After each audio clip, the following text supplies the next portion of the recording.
à tous, c'est le chef Alice Balleux du Cook & Coffee de Paris. J'ai le plaisir de vous retrouver aujourd'hui dans ma cuisine pour une nouvelle recette gourmande. On va faire une tarte avec le nouveau moule Silicomart que vous pouvez trouver sur notre site Cook & Coffee. Donc on va faire un fond de tarte à la fève tonka, une petite ganache chocolat et un dôme chantilly pistache. Voilà ce que je vous propose aujourd'hui. C'est très simple à réaliser. Le mieux c'est de le faire sur 2 jours, mais vous pouvez totalement le faire sur une journée si vous vous organisez bien. Donc on va commencer par faire la mousse pistache que l'on va laisser au congélateur par la suite. Pour faire un praliné pistache, c'est très simple. Donc toutes sortes de pralinés, c'est toujours la même règle. Autant de sucre que de fruits secs.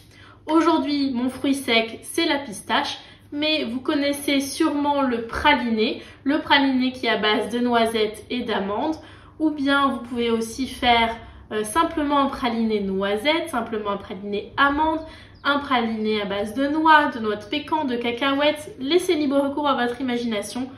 Moi j'aime beaucoup la pistache, donc je trouvais que c'était sympa avec le chocolat.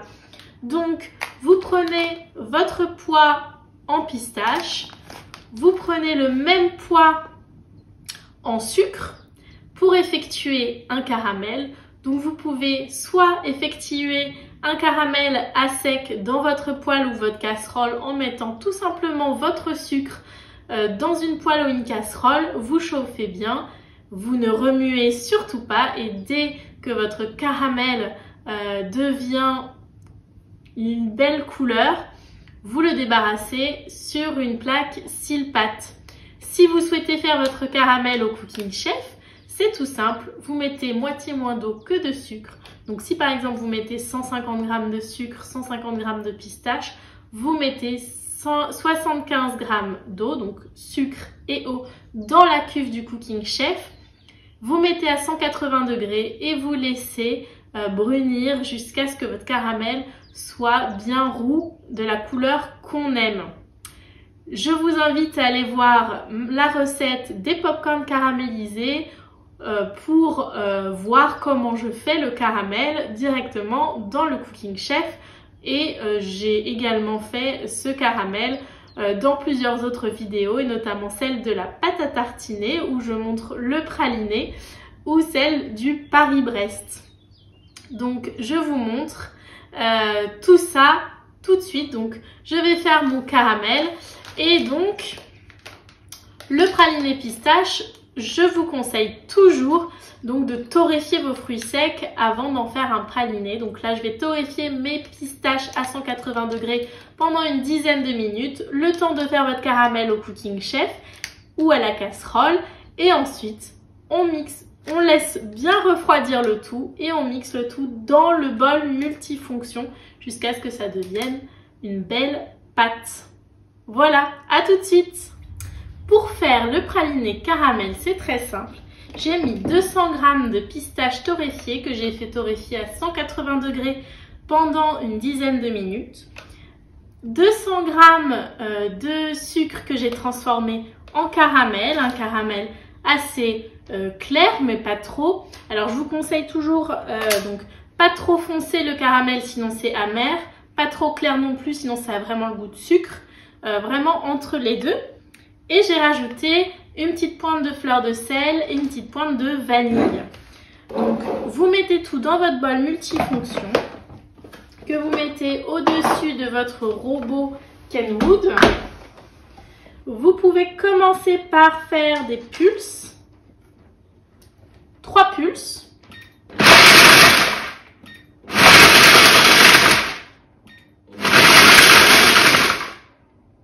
Et encore un petit.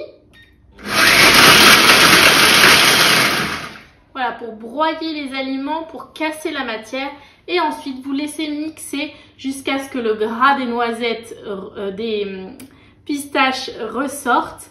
et jusqu'à ce que ça fasse une belle crème, un beau crémeux pistache. Voilà, à tout de suite.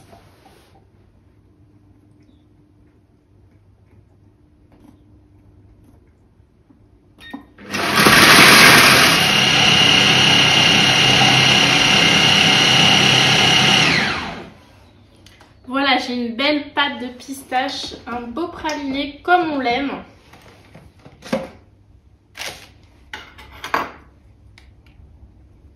Voilà, un beau praliné qui peut nous servir à différentes préparations. Pour la mousse pistache, c'est très simple. On va faire une chantilly pistache.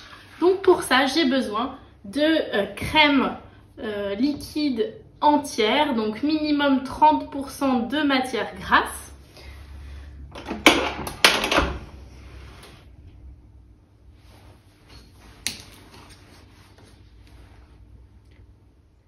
On va en mettre 250 grammes. On va ajouter une bonne cuillère à soupe de mascarpone pour enrichir encore plus la crème.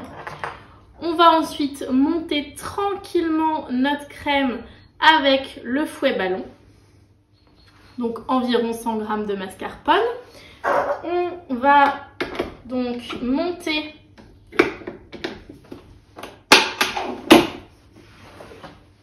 à vitesse moyenne, vitesse 4, notre crème jusqu'à ce qu'elle soit bien foisonnée, et à ce moment-là on pourra rajouter notre praliné de pistache que l'on a fait précédemment. A tout de suite.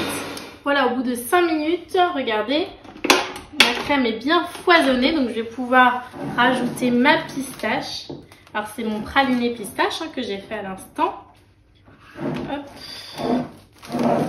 Sachant que le praliné pistache, vous pouvez le conserver simplement au réfrigérateur sans souci.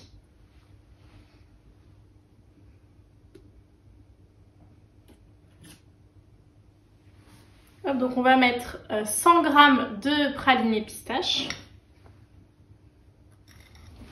Et vous remettez à battre à vitesse moyenne pendant une petite minute, le temps que la pistache s'intègre bien à la mousse. Et voilà, vous avez une jolie mousse pistache intense que l'on va pouvoir mettre dans nos moules.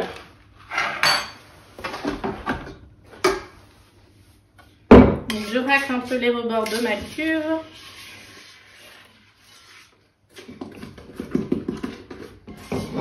Voilà, ma chantilly pistache. Donc je peux mettre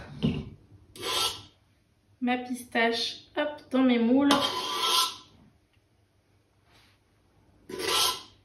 Vous en mettez un petit peu au départ, vous plaquez bien votre crème sur la totalité du moule.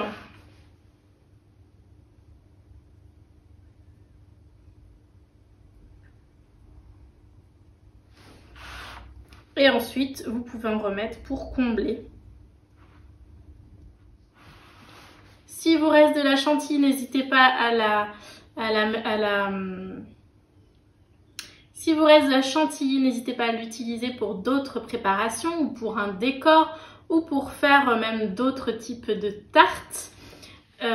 Sinon, si vous souhaitez faire uniquement une recette pour 4 tartes de ce type, vous pouvez donc diviser les proportions par 2. N'hésitez pas à aller voir la recette sous la vidéo. Une fois que vos moules sont bien lissés, n'hésitez pas à taper un petit peu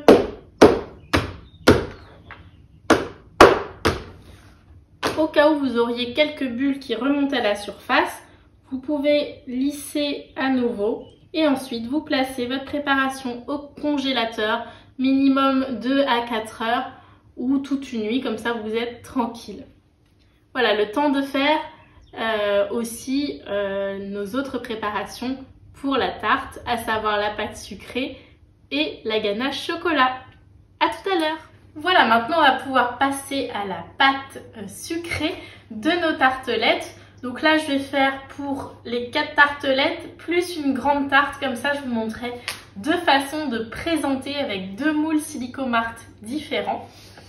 Donc, je vais effectuer ma pâte sucrée. Pour ça, j'ai mis 110 g de beurre, de préférence mou, sachant toujours que je préfère plutôt un beurre froid plutôt qu'un beurre fondu.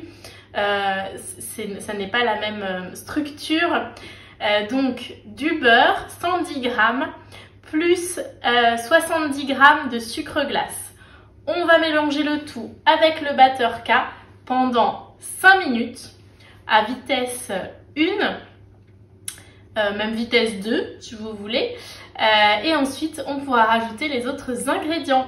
À tout de suite! Voilà, c'est terminé. Donc, je vais pouvoir racler un peu le fond de ma cuve et rajouter la poudre d'amande et une pincée de sel. Donc, hop, vous voyez, vous avez une texture plutôt crémeuse. Donc, je racle le fond de ma cuve pour tout ramener au milieu. Je mets une pincée de sel. Toujours, c'est un exhausteur de goût. 26 g de poudre d'amande. Vous retrouvez évidemment la recette sous la vidéo.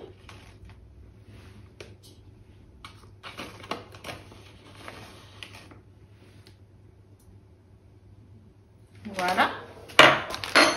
Et je vais mélanger une petite minute à vitesse 2. À tout de suite. Voilà, je vais pouvoir maintenant rajouter un œuf entier, donc d'environ 50 g. Et on va remélanger une petite minute à vitesse 2 toujours. On va maintenant pouvoir rajouter notre farine, T55 de préférence, donc 180 g, et mélanger une minute à vitesse 2 et ensuite ce sera terminé. À tout de suite!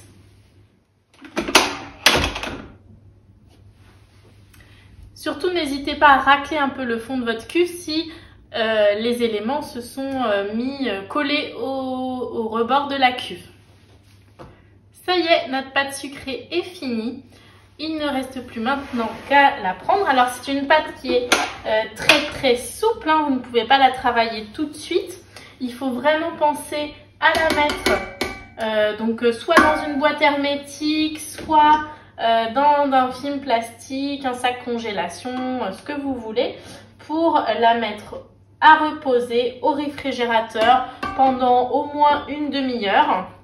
Et ensuite, on pourra l'étaler pour former nos petites tartes. Voilà, je vous dis à tout à l'heure. Ça y est, ma pâte a bien refroidi. Je vais pouvoir bien l'étaler finement et mouler mes moules à tarte. Donc ça, ce sont les 4 moules à tarte qui sont fournis dans mon pack Silicomart pour faire la tarte exprès avec le petit dôme, donc pistache. Et je vais également vous montrer dans une grande tarte et on utilisera un autre moule Silicomart parce que j'ai poché donc aussi ma mousse pistache dans des petites quenelles. Donc comme ça, ce sera 2 styles de tarte différents. Voilà, donc je vais bien étaler finement ma pâte à tarte afin de pouvoir faire mes petites tartes. Donc évidemment, une pâte bien froide et bien reposée, c'est nickel. Ça s'étale tout seul sans problème. Donc n'hésitez pas à mettre légèrement de la farine si besoin, ou bien vous faites comme moi, vous mettez un petit papier sulfurisé sur votre plan de travail. On va commencer donc par notre grande tarte. Hop. Donc vous pouvez couper un peu largement autour de votre tarte.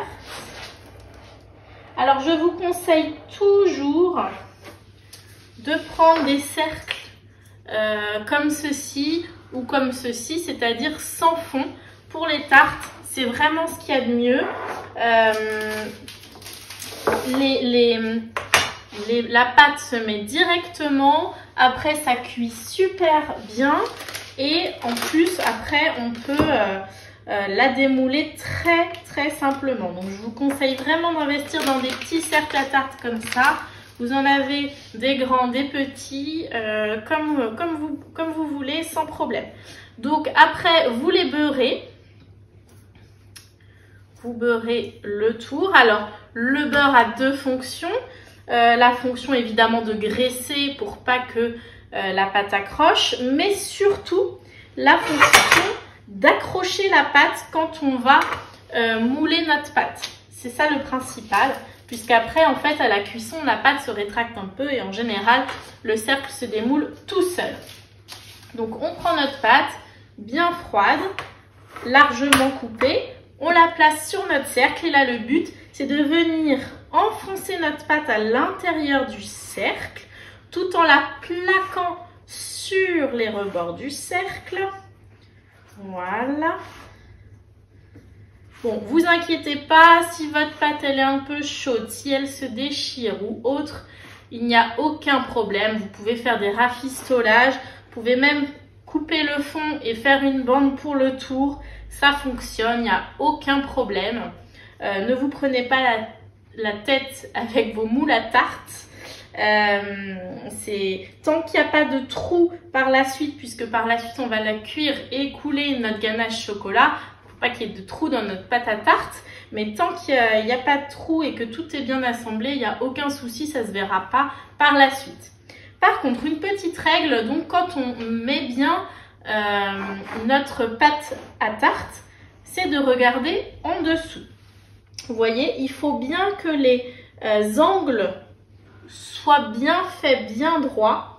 Si ce n'est pas le cas, votre pâte en cuisant va se former au moule et donc va descendre. Et c'est comme ça qu'on se retrouve avec des bords irréguliers. Donc n'hésitez pas à pousser votre pâte, quitte à passer votre pouce comme ça par en dessous, pour que votre pâte soit vraiment bien à angle droit quand on la pose. C'est très important. Voilà. Et hop, on vérifie évidemment qu'il n'y ait pas de trou, hein, ça c'est très important aussi. Et ensuite, soit vous faites des petits rebords en pinçant la pâte comme ça, puis en faisant un rebord. Là, ça ne nous intéresse pas pour cette recette, puisqu'on va couler une ganache à rebord et ensuite on va mettre des jolies quenelles, donc on ne veut pas forcément de rebord. Mais après, vous pouvez faire des jolis rebords avec une pince à chiqueter pour certains styles de tarte. C'est très joli. Mais là, sans rebord, vous ne vous prenez pas la tête. Vous prenez un couteau et vous coupez vers l'extérieur, la lame bien droite contre le rebord du cercle.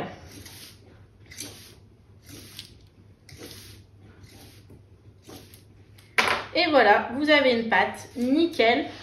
Vous pouvez tout à fait congeler votre pâte à tarte comme ça dans votre cercle. Comme ça, le jour où vous avez besoin de faire des petites tartelettes, allez hop, directement au four et c'est nickel. Ou bien avec une petite crème d'amande et au four et c'est top aussi. Là, vous prenez pas la tête, si vous reste de la pâte, surtout, moulez-la. Voilà, mettez-la comme ça, c'est nickel. Et vous pouvez donc...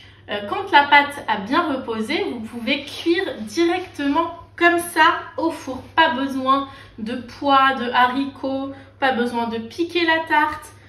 Votre pâte à tarte là, elle est top. Il suffit juste de la laisser bien reposer pour que le gluten soit bien détendu, que la pâte n'est pas trop travaillée. Donc n'hésitez pas même là à la laisser encore un petit quart d'heure au réfrigérateur avant de la mettre au four sans problème. Et donc là, on va la mettre nous au four directement à 170 degrés. Donc évidemment, un moule comme ça va cuire un petit peu plus longtemps que les autres. De toute façon, il suffit de regarder, donc ça fait un quart d'heure, 20 minutes. Il suffit de regarder dès que votre pâte est bien bronzée, bien jolie comme vous l'aimez. Vous la sortez sans problème. Donc là, moi, je vais me garder un petit bout de papier sulfurisé pour mettre ça sur ma plaque. Non, je vais même mettre un cile-pâte sur ma plaque et mettre tout directement dessus. Je vais d'abord m'occuper de mes petits moules à tarte. Donc les moules à tartelettes qui sont fournis avec le moule Silicomart sont top aussi, et ceux-là sont perforés, donc vous aurez une meilleure coloration encore sur le pourtour. C'est top aussi, donc n'hésitez pas à les utiliser aussi pour vos autres tartelettes sans problème. Voilà, donc je vous montre un exemple avec ce moule là. Hop. Hop, donc toujours pareil, pensez à beurrer, c'est toujours bien, même si avec ce moule il y a peu de chances que ça accroche, mais moi j'aime bien toujours beurrer. Ça donne aussi une belle coloration à votre tarte. S'il fait chaud, si par exemple, bon là il fait pas très chaud aujourd'hui, mais si toutefois il faisait chaud chez vous, ou si vous faites cette recette en été ou autre, n'hésitez pas à chaque fois remettre votre pâte au réfrigérateur si vous sentez qu'elle est un petit peu mollassonne, si vous sentez qu'elle s'est réchauffée. Voilà, on n'est pas pressé en pâtisserie. Prenez le temps qu'il faut pour faire des jolies choses. Ce serait dommage de tout gâcher pour 10 minutes de réfrigération. Voilà, n'hésitez pas vraiment entre chaque tartelette à mettre votre pâte au frais s'il y a besoin. Bon là en l'occurrence chez moi là il fait pas chaud, donc j'ai pas particulièrement besoin. Donc là pareil, on vérifie, tout est bien droit, donc c'est nickel. J'ai plus qu'à retirer mes rebords. Alors là sur notre pâte, n'hésitez pas, quand vous avez des chutes comme ça, vous refaites une boule, vous laissez un petit peu reposer votre pâte, vous la rétalez et vous pourrez refaire des petites tartelettes, ou même congeler la pâte sans souci, ne jetez pas surtout. Vous pouvez même étaler votre pâte, faire des petits biscuits avec des emporte-pièces. Ça se mange tout seul, vos enfants sont ravis pour le goûter, ou même les plus grands, avec même un petit peu de chocolat par-dessus ou autre. Voilà, il n'y a aucun problème. Cette pâte, elle se mange sans souci, donc surtout ne la jetez pas, ce serait vraiment trop dommage. Voilà, donc je travaille, je fais toutes mes petites tartelettes et je vous dis à tout à l'heure après la cuisson. À tout. Voilà, mes tartes sont cuites. Donc vous voyez, ça vous donne ça. Vous voyez, ça se rétracte bien à la cuisson. Donc après votre cercle, hop, vous n'avez qu'à le retirer. Tac, tac, et c'est nickel. Donc il n'y a pas de souci. Après, ce qui peut se passer, c'est que les rebords peuvent être un peu irréguliers, un petit peu, voilà, pas toujours très beaux. Donc ça, ce que vous pouvez faire, c'est prendre une râpe zesteuse. Vous savez, celle qui sert à râper les citrons. Et vous râpez les rebords de votre tarte pour qu'elle soit vraiment nickel, super jolie. Voilà, c'est un petit jeu de patience. Alors râpez pas trop, parce que sinon c'est comme quand vous limez. Le but c'est pas non plus qu'il n'y ait plus de tarte, c'est vraiment le but c'est vraiment de lisser votre tarte pour qu'elle soit le plus jolie possible. Voilà. Et ensuite, on va faire la ganache chocolat que l'on ira couler à l'intérieur de notre tarte. Donc la ganache chocolat, c'est très simple. C'est de la crème, minimum 30% de matière grasse, du beurre et du chocolat. Donc moi, j'ai choisi du chocolat noir. J'ai choisi le Saint-Domingue 70%. Maintenant, vous prenez le chocolat que vous aimez. Après, attention, on va remettre de la pistache, la mousse pistache, donc c'est un petit peu sucré, donc c'est pour ça que moi j'aime mettre du chocolat noir et plutôt fruité. Voilà, donc on va pour cette recette mettre donc 160 g de crème à chauffer. Une fois qu'elle est chaude, on la débarrasse, on met donc notre chocolat, donc 230 g de chocolat, plus du beurre, 20 g de beurre. On remettra la crème petit à petit à mélanger avec le batteur souple. et tout simplement notre ganache sera prête à être coulée dans nos différents moules. Donc, hop, on commence comme j'ai dit par la crème. Donc la crème, on va mettre tout simplement 160 g de crème. Donc je fais chauffer ma crème. Donc je mets 100 degrés parce que je reste à côté surtout, parce que la crème dès qu'elle bout, hop, elle monte. Donc 100 degrés. Et dès que je vois que ça bout, dès que je vois de la fumée, hop, j'arrête, je stoppe. Pendant ce temps-là, moi, je fais mes petits rebords à la râpe zesteuse. A tout de suite.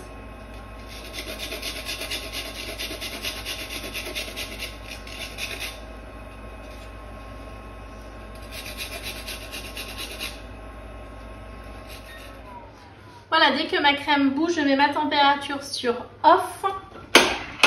Hop. Je débarrasse ma crème dans un petit bol.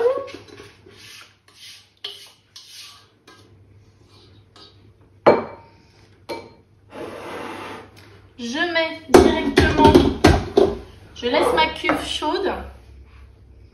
Je mets directement mon chocolat, donc mes 230 g de chocolat.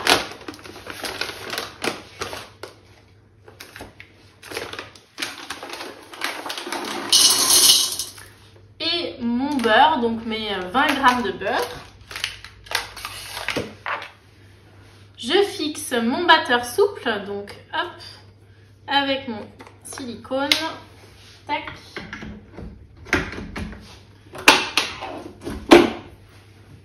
Je mets donc pas de température, je mets sur vitesse minimum et peut-être qu'ensuite j'augmenterai ma vitesse sur 1 et je verse ma crème petit à petit. Donc j'accepte ma procédure de sécurité haute température.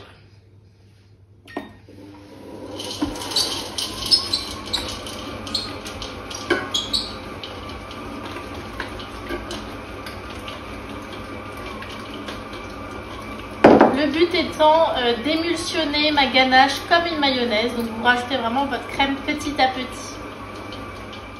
Et une fois que toute votre crème est mise, vous pouvez mettre à vitesse 2 pour bien émulsionner. Et au bout d'1 à 2 minutes, on a un résultat parfait, une magnifique ganache qu'on va pouvoir couler directement dans nos fonds de tarte.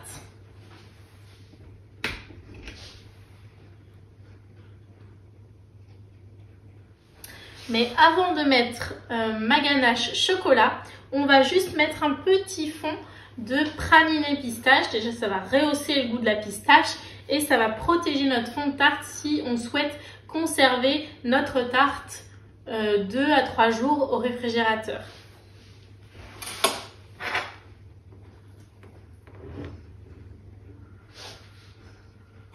Donc, on en met délicatement une fine couche sur nos fonds de tarte.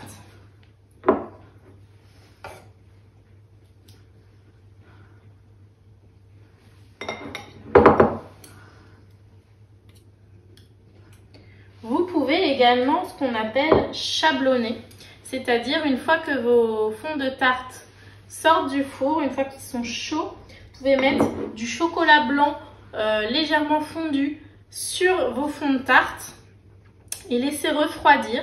Ça n'ajoutera pas de goût supplémentaire à vos tartes, mais ça protégera votre fond de tarte pour qu'il reste encore croustillant une fois sorti du réfrigérateur. Ce qu'on appelle chablonner. Donc nous, on chablonne en fait avec notre praliné pistache, hein, c'est tout aussi bien, sachant que ça va rappeler aussi en termes de saveur le goût de la pistache comme ça pure, celle qu'on retrouve donc dans notre mousse pistache. Donc ça va que rajouter un bon goût, c'est top. Alors quand le praliné est un peu froid, c'est un petit peu dur à étaler, n'hésitez pas à le sortir un petit peu à l'avance, hein, sans problème, pour pas qu'il soit trop frais. Bon, on s'en sort quand même, hein, vous inquiétez pas.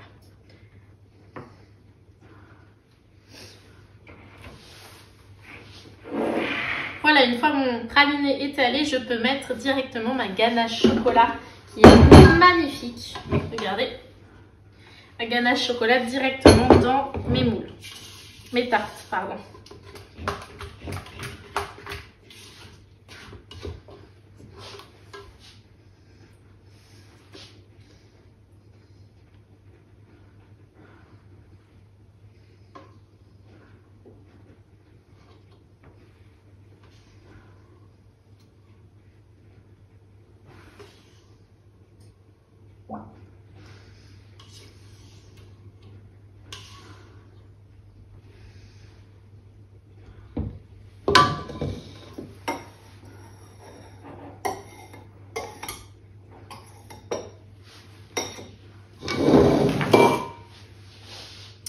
Donc vous mettez déjà une petite dose de chocolat et ensuite vous pouvez étaler directement.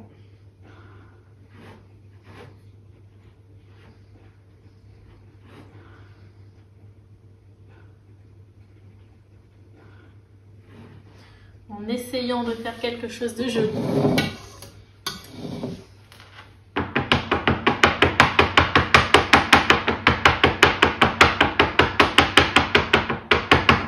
N'hésitez pas à taper comme ça délicatement.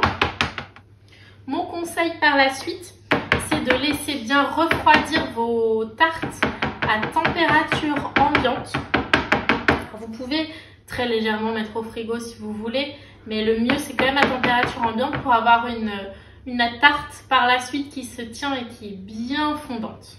Voilà. Donc prévoyez hein, votre petite tarte sur plusieurs jours sans problème. C'est nickel. Je vais bien lisser mes tartes. Ensuite, nous passerons donc au nappage de notre dôme pistache. Et je vous dis à tout à l'heure. Donc, maintenant que nos tartes sont prêtes et refroidies, on va pouvoir s'occuper de la mousse pistache qui a donc bien prise au congélateur. Donc il suffit de les décongeler tout simplement. Vous voyez, ça vous fait des beaux palets. Pendant que vous faites cette action, vous pouvez ensuite mettre donc du nappage neutre à chauffer. Donc soit vous avez du nappage neutre classique, vous mettez un petit peu d'eau, vous le faites chauffer. Soit vous pouvez acheter dans le commerce les nappages pour tartes. Vous suivez donc la notice, hein, donc là on me dit de mettre avec du sucre et de l'eau. Je vais faire porter à ébullition et ensuite je pourrai apporter mon nappage ici, attendre que ça refroidisse très légèrement et je tremperai mes petits palets et je mettrai directement sur mes tartes. J'ai également fait les quenelles avec la mousse pistache, c'est un moule particulier pour faire des quenelles. Pour ma grande tarte, ça va être parfait et très joli. Comme ça, vous aurez deux styles de tartes différentes. A tout de suite! Une fois que votre nappage est un petit peu refroidi, vous pouvez planter des cure-dents dans vos différents palets de mousse. Et on va pouvoir plonger délicatement notre palais dans le nappage neutre. N'hésitez pas à le faire 2 fois si vous sentez qu'il le faut. Et ensuite, on le place directement sur notre tarte.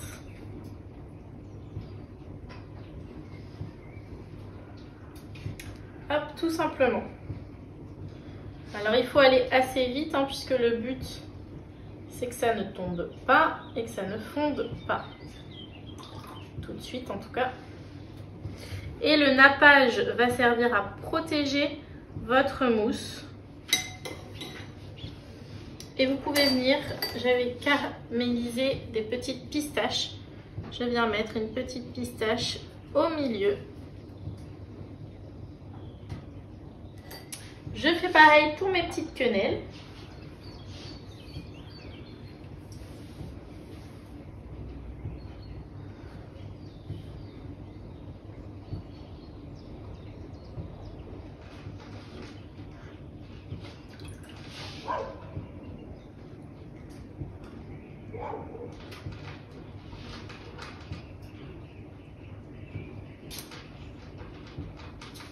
Et voilà, voici différentes représentations de la tarte pistache chocolat. Alors, vous avez soit sur une tarte comme celle-ci avec des jolies quenelles que j'ai faites donc avec le moule quenelle de chez Silicomart, ou bien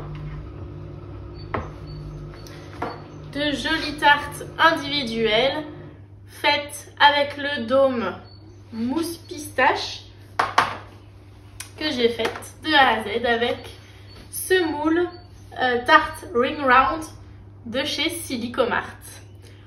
Voilà, il ne me reste plus qu'à déguster. Je vous montrerai la découpe en photo sur les réseaux sociaux. N'hésitez pas donc à aller jeter un œil, à vous abonner à nos pages Instagram et Facebook Cook & Coffee ou Alice Balleux. Également à vous abonner à notre chaîne YouTube Cook & Coffee pour recevoir toutes les notifications des nouvelles recettes que l'on poste très régulièrement. Vous pouvez également retrouver donc nos moules Silicomart, le Cooking Chef Experience ou toute autre merveille sur notre site Cook & Coffee ou dans notre boutique Cook & Coffee à Paris. Et je vous dis à très vite pour de nouvelles vidéos.